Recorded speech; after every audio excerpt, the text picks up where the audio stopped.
Salut à tous, c'est Clément Random, on se retrouve pour une nouvelle vidéo que vous m'avez bien sûr demandé, c'était mon setup sur la Race Cross France. Je vous présente donc aujourd'hui une vidéo assez courte où on va voir qu'est-ce que j'avais dans mes sacoches et je vous prépare une vidéo qui va mettre un petit peu plus de temps à venir où je vais vous raconter en détail tout le déroulé de ma course, les moments où ça s'est bien passé, ce qui s'est mal passé, enfin vraiment tout l'historique de la course. Donc pour aujourd'hui on va se concentrer uniquement sur le matos que j'ai emporté. Alors ceux qui ont vu ma vidéo de l'an dernier sur la BTR 1200 km, j'ai fait un peu évoluer mon matos cette année.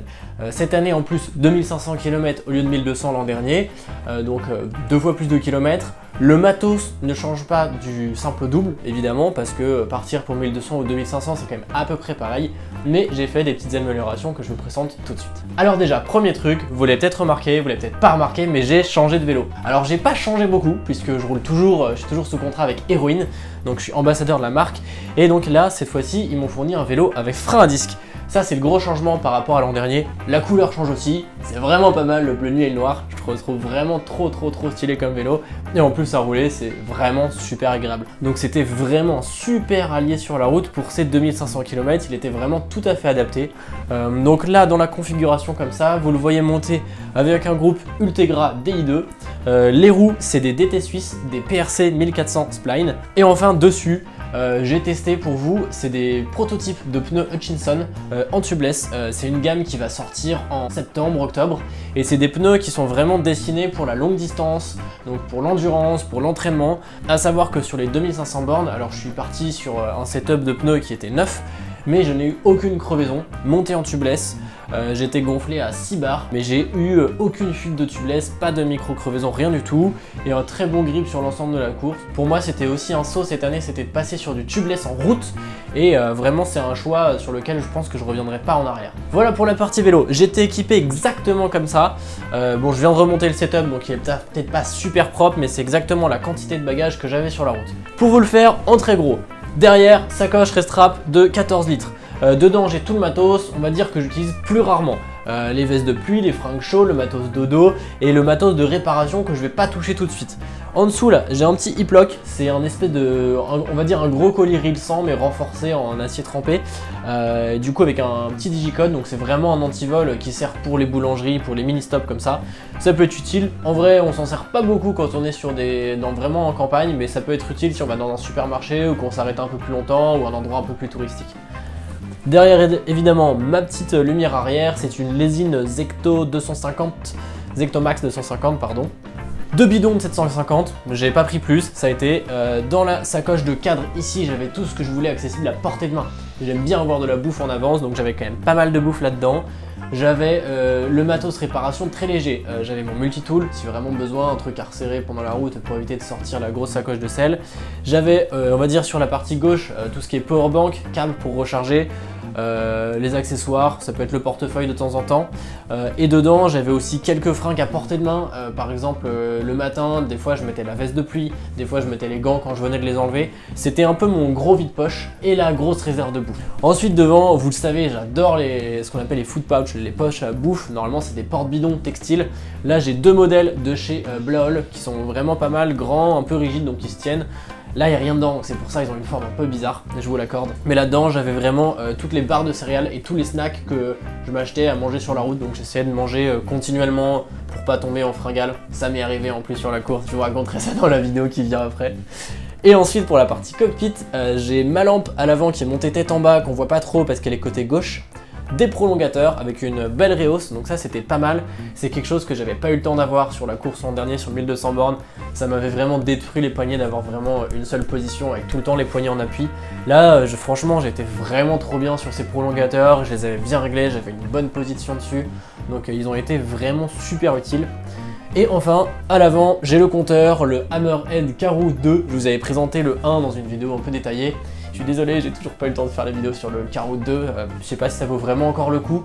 J'imagine qu'il y a déjà d'autres personnes qui ont fait des reviews dessus. Si ça vous intéresse, n'hésitez pas à me le dire en commentaire. On va voir s'il faut vraiment que je prenne le temps pour une vidéo ou si finalement le produit est déjà sorti il y a quelques temps et ça vous intéresse pas forcément. Dites-le moi. Allez, maintenant place au déballage de tout ce qu'il y a. On va tout vider et je vais tout vous montrer petit à petit ce que j'avais, ce qui m'a servi, ce qui m'a pas servi, ce que j'ai changé par rapport à l'an dernier. Enfin bref, tout ce qu'il y a dans ce vélo. C'est parti. A noter que tout le matos que j'ai là, je l'ai évidemment payé en intégralité de ma poche. Il y a uniquement le vélo qui m'a été fourni par la marque, sinon tout ça c'est moi qui l'ai payé. Vous verrez que cette année j'ai fait un gros craquage chez Rapha, mais c'est vraiment du matos de qualité et j'en ai été vraiment super content. Tadam! Voilà le matos tout déballé. Ici c'est vraiment tout ce que j'avais dans mes sacoches et les fringues que j'avais sur moi. Bien sûr la seule chose qui manque là c'est la bouffe, parce que ça j'ai acheté au fur et à mesure et à la fin, croyez-moi, j'ai vraiment tout bouffé jusqu'à la dernière miette histoire d'être à balle d'énergie pour les derniers kilomètres de la course. Mais voilà, tout ça c'est ce que j'avais sur moi. J'ai pas pesé le tout, je l'estime à peu près 5 kilos. Mais c'est une estimation, franchement, je m'attarderai pas là-dessus. J'ai pas pesé, j'ai pas de balance en plus, là c'est con. En gros, là c'est ce que j'avais à l'arrière de la sacoche, ce que j'avais sur moi et ce que j'avais plutôt dans la sacoche de cadre. Alors, ce qu'il y avait à l'arrière, j'avais mon matos couchage. Pour ça, un matelas Decat, Fort Class, qui marche très bien. C'est peut-être un truc à améliorer, j'avais déjà dit l'an dernier, j'ai pas eu le temps de l'améliorer. Duvet, C2 Summit Spark One. C'est un duvet 5 degrés qui pèse 350 grammes, qui est vraiment ultra compact. Je l'adore, il me suit dans tous les voyages. Au cas où, j'avais un petit Bivy, c'est un Sol Escape Light, c'est vraiment tout petit, ça pèse rien du tout. Et ça, en gros, c'est un sursac étanche. En gros, c'est une couverture de survie format sac de couchage. D'ailleurs, en parlant de couverture de survie, c'était obligatoire pour la course, il fallait en avoir une. J'en ai une que j'ai pas déballée. Dans le matos obligatoire, on avait aussi un gilet jaune qui était fourni par l'orga, c'était pas mal. Ça, c'était les fringues, on va dire chaud. Un tour de cou, un petit truc au clé qui marche très bien. J'avais un gilet sans manche, Rapha, un truc isolé, toujours de la gamme brevet, donc c'est-à-dire bande réfléchissante et bande haute visibilité. Donc ça, c'est pas mal, t'es vraiment visible même de nuit. J'ai pris des manchettes Mérinos de chez Rapha, bon je ne les ouvre pas, vous savez ce que c'est. J'avais une base layer de chez Panormal Studio, le même que l'an dernier, ça marche super bien, j'ai même pas eu à m'en servir, j'avais pas mal de fringues chauds. J'ai aussi, attention, sorti du sac, une doudoune de chez Rapha et c'est vraiment du duvet donc c'est vraiment super chaud. Alors là je suis un peu dégoûté, j'ai fait tomber le sac de compression parce qu'il était dans une poche, dans une descente et j'avais pas fermé la poche.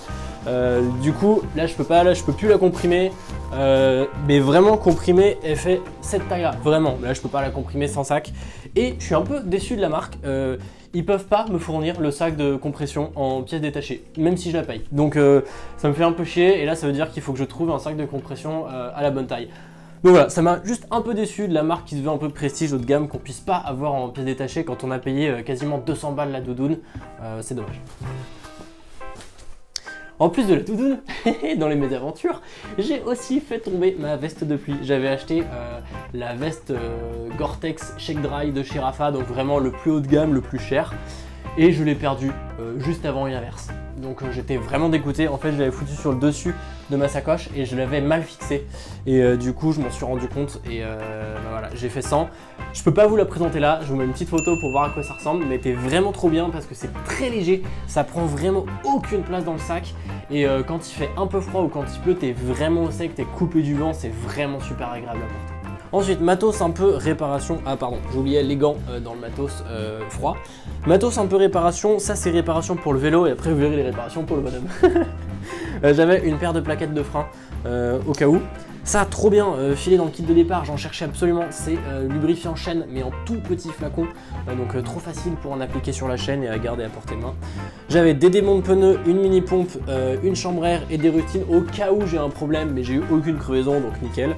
Un multitool, ça sert toujours. Ça, c'est les fringues que j'avais sur moi sur toute la course. Bon, mes chaussures, vous les connaissez, c'est des chaussures, hein, je suis en cale Cléo de chez Look.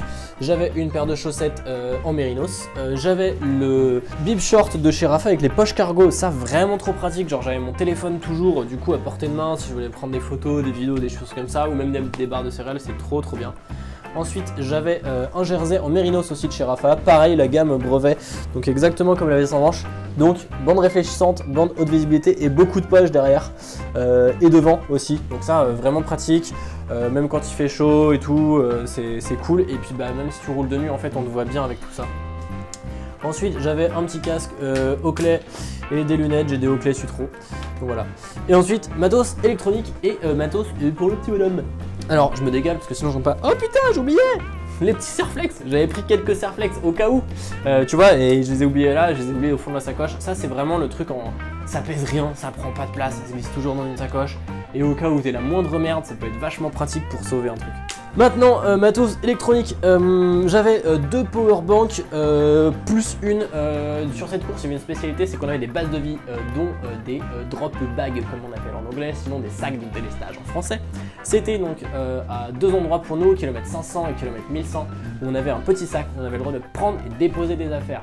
Alors moi je l'ai peut-être pas joué le plus stratégique possible. En gros, dans chaque drop bag, j'avais une chambre à air au cas où je crevais, comme ça je pouvais remplacer une chambre à air, je m'en suis jamais servi. Des barres de céréales parce que putain j'ai toujours la dalle. Et enfin, en gros j'avais fait un micmac de powerbank où j'avais mis des powerbanks à chaque et comme ça m'évitait de recharger et je savais que je pouvais switcher si besoin. Pour les powerbanks j'avais 2 de 20 000 et c'est à peu près tout. Et en gros j'avais 2 powerbanks à chaque fois et j'ai switché avec des powerbanks qu'un pote m'a prêté. Merci JB, des petites 1000, donc en gros j'avais à peu près tout le temps 30 000 milliampères de powerbank sur moi parce que je n'avais pas de dynamo. Autre mésaventure, j'ai ma super prise Anker 4 sorties USB qui est morte à sa première utilisation alors que ici je m'en servais tous les jours chez moi et elle m'a fait tous les voyages. Je sais pas pourquoi elle est morte, pour moi Anker c'est une bonne qualité et en plus je suis deg, ça se vend plus, en 4 ports ça se fait plus, c'était vraiment trop pratique et en vrai j'ai eu de la chance, j'ai réussi à gérer, à recharger les powerbanks sur les quelques bases de vie où à certains endroits il y avait des prises USB directement donc j'ai pu recharger les powerbanks directement à certains endroits. Et donc j'ai pas eu besoin d'en racheter sur la route. Évidemment j'ai des câbles chargeur iPhone, chargeur micro USB pour les lumières et chargeur USB-C pour le GPS. La toute petite frontale, la Petzl Bindi, ça putain je l'adore aussi. Regarde, ça pèse 27 grammes ça. Ça prend pas de place, tu l'as toujours partout. Tu peux même la charger tout en l'utilisant. Donc ça c'est vraiment cool quand tu cherches un spot de bivouac. Alors tu veux pas rouler avec, hein. C'est une petite lampe, elle fait je crois 200 lumens, un truc comme ça si je dis pas de bêtises. Mais voilà, tu te trimbales ça partout, ça prend aucune place. Chargeur de DI2, pareil, autre anecdote marrante. Le DI2, en gros, quand tu commences à être dans le rouge, ton dérailleur avant ne fonctionne plus mais tu passes les vitesses derrière. Et en gros, moi j'ai pas trop regardé la batterie, je pensais que ça tiendrait large et à 5 km de l'arrivée, littéralement alors que c'est du plat, je vois que mon dérailleur avant ne marche plus. Donc je peux dire que l'autonomie fait exactement 2500 bornes pour la batterie de DI2. Enfin cette fois j'avais pris des oreillettes, j'avais pris mes petits AirPods Pro. D'habitude j'écoute pas trop de musique quand je suis sur le vélo, voire pas du tout, surtout que les oreillettes, bah voilà, hein, on sait que c'est pas trop légal. Là j'ai écouté un petit peu, des fois je me foutais des petits podcasts dans l'école, c'était pas mal en vrai, mais vraiment franchement à l'échelle de la course je m'en suis très peu servi. Ça pareil, truc qui m'a pas servi du tout mais que j'ai pris au cas où, c'est un sac 10 litres de chez Quechua, c'est un sac tout petit, super pliant, mais en gros au cas où tu fais des courses un peu plus gros, ça te permet d'embarquer dans ton dos ton dîner si tu manges pas sur place juste après un supermarché. Ça, belle petite découverte aussi, Olifat qui était sponsor de l'événement, du coup je leur ai acheté cette petite fiole où tu recharges de bouffe, c'est des gels mais vachement salés. Et moi qui aime pas les overdoses de sucre, bah c'est pas mal d'avoir des gels vraiment salés. Le goût est un peu particulier, faut aimer, mais en vrai je trouvais ça vraiment plutôt cool. Ensuite la petite trousse pour réparer le Clément, hein. On avait des huiles essentielles, j'avais Gold Terry couché, arbre raté. Finalement en vrai je m'en suis pas servi, c'est plutôt pour les douleurs de cul quand tu roules trop longtemps sur le vélo, mais a priori j'ai pas roulé assez. Ensuite la crème solaire 50, pareil ça par contre ça a servi. Et autre petit miracle de la nature, de la crème chamois et je ne m'en suis pas servi. J'ai pas eu mal au cul sur 2500 bornes. Croyez-moi ou pas, c'était pas mal. Après en vrai, faut dire que le cuissard, ça faisait un petit bout de temps que je le roulais avant la course et je suis vraiment bien dedans. Et la selle, pareil, ça fait 1 an et demi que je la roule pas mal et cette fois, j'ai fait pas mal de bornes juste avant la course, exactement sur cette selle et j'ai pas changé de selle comme ce que j'avais fait l'an dernier et je pense que ça a pas mal aidé. Dernier truc qui m'a pas servi, j'avais pris une GoPro que j'ai pas là d'ailleurs pour filmer ma course et ça c'était la batterie de la GoPro au cas où et en fait je l'ai lâché à la dernière base de vie ma GoPro parce que j'ai tout filmé avec mon iPhone, là aussi je filme avec l'iPhone et finalement c'est trop pratique parce que franchement l'iPhone je le connais bien, je sais que je peux filmer super facilement et la GoPro c'est un petit peu plus long à sortir quand tu veux te filmer. Donc je m'en suis pas servi. Hop hop hop, je repense à un dernier petit point en rangeant tout ça. Je suis totalement conscient qu'en fait tout le matos qui est là, eh ben, il y en a pour un bon petit billet. Mais sachez que c'est quand même du matos que j'ai acheté sur plusieurs années, un investissement qui a été réfléchi et qui va encore me durer pendant des années. Donc ne foncez pas tout de suite sur le plus haut de gamme surtout, sinon vous allez vraiment en avoir pour un gros billet. Et c'est pas parce que vous avez le même matos que vous allez réussir, c'est pas parce que vous avez un matos totalement différent que vous n'allez pas réussir. Donc voilà, c'est juste mon matos, comme je pense qu'il est bien pour moi, avec mon budget, mes envies, et je sais que je suis aussi un peu matérialiste parfois sur les bords. Sur ce, bonne préparation à tous. Allez, et si cette vidéo review de mon setup pour la Race Cross France 2500 bornes t'a plu, n'hésite pas à lâcher un petit like pour soutenir la chaîne, à t'abonner si tu veux voir la suite et surtout voir la vidéo de la course. Et puis n'hésitez pas à me poser toutes les questions que vous voulez en commentaire, j'essaierai de répondre à tout le monde. Allez, ciao tout le monde!